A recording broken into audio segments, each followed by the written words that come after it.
Reviravolta no caso do retorno às aulas no estado de São Paulo. Uma decisão de ontem da Justiça impede a retomada das atividades tanto nas escolas públicas quanto nas escolas privadas. O repórter Samuel Santos está ao vivo conosco, direto ali da porta da Secretaria de Estado da Educação, a Diretoria Regional de Ensino de Ribeirão Preto, e tem detalhes sobre isso para a gente. Boa tarde, Samuel.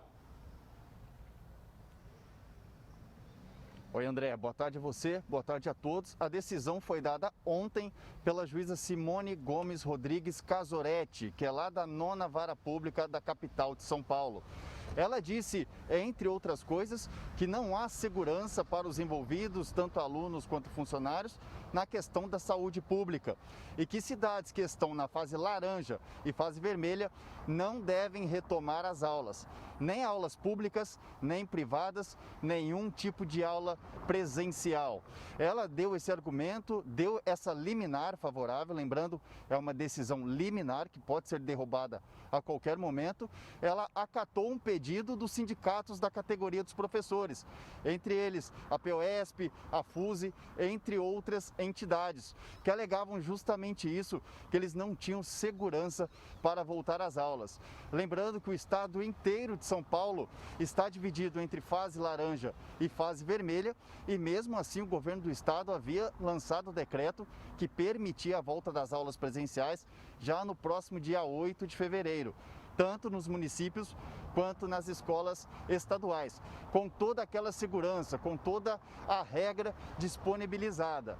35% das salas ocupadas somente, 35% então desses alunos estariam presencialmente na sala de aula.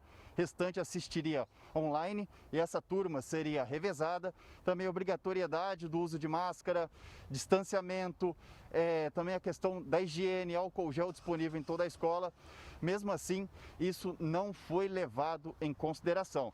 Inclusive, teve coletiva na semana passada da Prefeitura de Ribeirão Preto, aliás, no início desta semana, e o prefeito Duarte Nogueira tinha garantido que mesmo se a cidade passasse para uma eventual fase vermelha, as aulas presenciais não seriam mais interrompidas. Isso também acabou com o planejamento das escolas particulares, que tinham ganhado uma liberdade para escolher a data que começariam.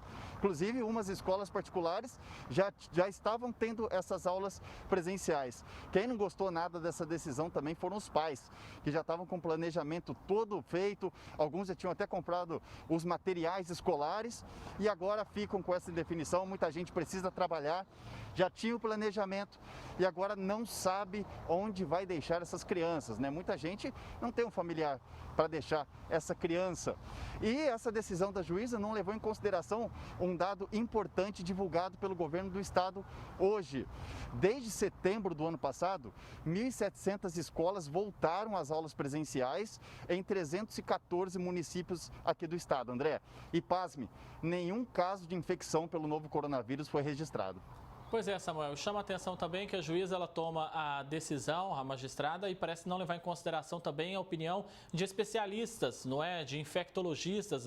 Fui fazer uma pesquisa de manhã, são inúmeros, não é? Dezenas de especialistas defendendo essa volta às aulas. Até anotei aqui uma delas, a infectologista Raquel Stucci, ela é professora da Unicamp, também faz parte da Sociedade Brasileira de Infectologia, e ela diz, eu vou até reproduzir o que ela diz quando ela defende a volta às aulas, abre aspas, a saúde mental das crianças também foi afetada e precisamos reconhecer que o convívio escolar é indispensável também para o desenvolvimento saudável. Uma entrevista que ela deu aí para a revista Isto É, defendendo essa volta às aulas segura, segundo ela. Então a gente não consegue entender, né, Samuel? São vários especialistas. A juíza não levou isso em consideração também na hora de tomar a decisão? Foi tomada numa canetada só, parece que não ouviu o outro lado, né?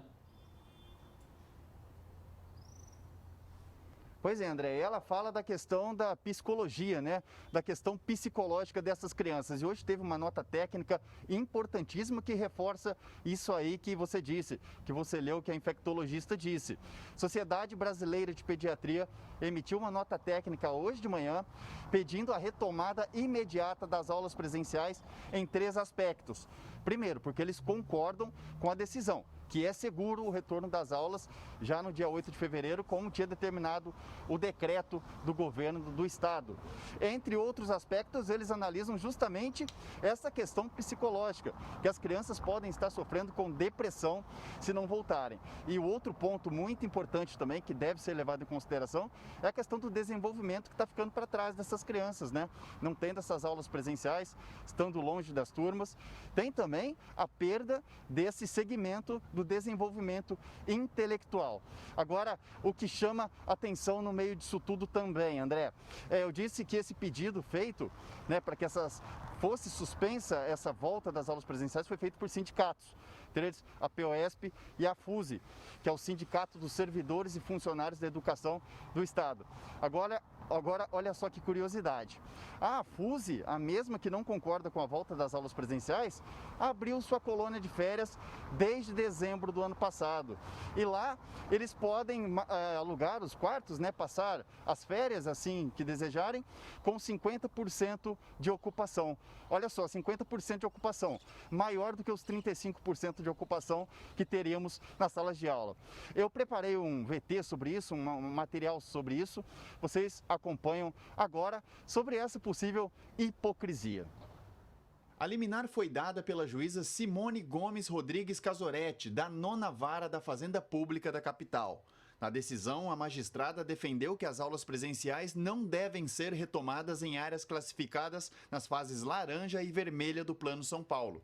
Além disso, citou que a pandemia está em evolução e que não há resguardo para a saúde de todos. O Estado, que definiu que as aulas começariam no próximo dia 8, já disse que vai recorrer. A Prefeitura de Ribeirão já havia divulgado o cronograma para o retorno, que aconteceria com 35% dos alunos presencialmente.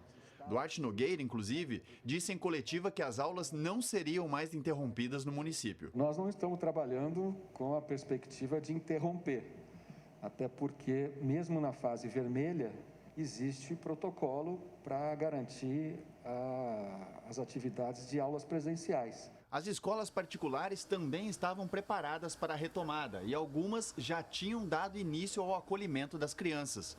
Com toda a segurança, limitação de ocupação, obrigatoriedade do uso de máscaras, total higiene. Mas com a decisão também foram impedidas de trabalhar. Para o diretor regional do Sindicato dos Estabelecimentos de Ensino Particulares, a indefinição causa prejuízo. Essa medida não é tomada contra as escolas, mas sim contra um decreto do próprio governador. Então é questão de instâncias. Mas, de qualquer maneira, vamos manter, nós das escolas particulares, vamos manter o calendário. Caso haja uma confirmação dessa medida, vamos fazê-lo apenas remotamente, como já faríamos, de uma forma síncrona, de uma forma híbrida, isto é, aqueles 35% presentes e o restante assistindo simultaneamente das suas casas. A determinação da Justiça vai contra o que já disseram infectologistas, como o doutor Fernando Belíssimo, do Hospital das Clínicas. O médico contou que estudos preliminares mostram que as crianças se infectam menos e transmitem menos a doença. Eu sou particularmente da opinião que a educação é um serviço essencial. De modo que, se a gente tem condições de abrir o comércio, eu acho que a gente tem também condições de abrir escola. Se a gente tem condição de abrir as igrejas, a gente tem também condição de abrir as escolas.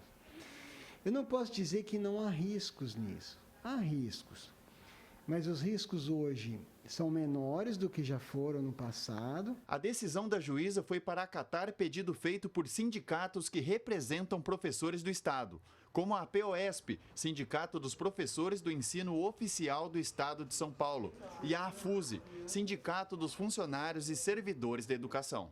O que chama atenção é que a mesma FUSE, que é contra o retorno das aulas presenciais com a alegação de risco para os profissionais da educação, reabriu a colônia de férias da entidade para os servidores em dezembro do ano passado. Há até uma programação preparada. No site do sindicato é possível encontrar fotos da área de hospedagem, que tem piscina, playground, sala de jogos e quartos com camas e beliches. As datas disponíveis são variadas, mas tem até disponibilidade para o Carnaval, de 13 a 16 de fevereiro. As inscrições acabam no próximo dia 1. Na página há também os critérios para a viagem. Cada sindicalizado pode reservar um quarto e a ocupação máxima do local é de 50%. taxa maior do que os 35% que teríamos nas salas de aula. Outro ponto a ser questionado é que as entidades em questão nunca cobraram atitudes da Justiça em relação a aglomerações acompanhadas durante toda a pandemia. Um dos pontos mais críticos foi o transporte público de Ribeirão, que teve linhas reduzidas e muita gente sofrendo dentro dos coletivos. O Jornal da Clube também denunciou filas em banco, no Bom Prato e várias festas clandestinas, que se multiplicam pela macro-região. Samuel Santos para o Jornal da Clube. Samuel, eu estava prestando bastante atenção aqui no seu VT, como soa como uma hipocrisia realmente, né? Quando o sindicato busca defender a categoria, como ele diz, pelo menos então não pode ser hipócrita de deixar a colônia de férias aberta, né, Samuel? Aí deixa lá a colônia, vendendo até pacote para o carnaval, quando o próprio governo vem e diz, olha, cuidado com o carnaval, não vai ter, não vamos aglomerar. O sindicato está mantendo lá a colônia. Sensação é que parece que o vírus gosta do ambiente escolar, né? Lá na escola, quando as crianças sentarem, o vírus vai estar lá. Mas na colônia não tem o vírus lá na piscina, grande por sinal, né? Belíssima.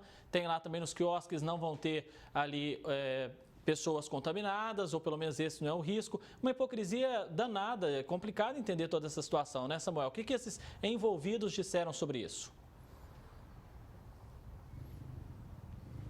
Contraditório demais, né, André? Olha, a reportagem do Jornal da Clube tentou o contato com a FUSE, que gerencia essa colônia de férias que nós citamos na matéria, porém o Jornal da Clube não teve retorno até o fechamento desta edição.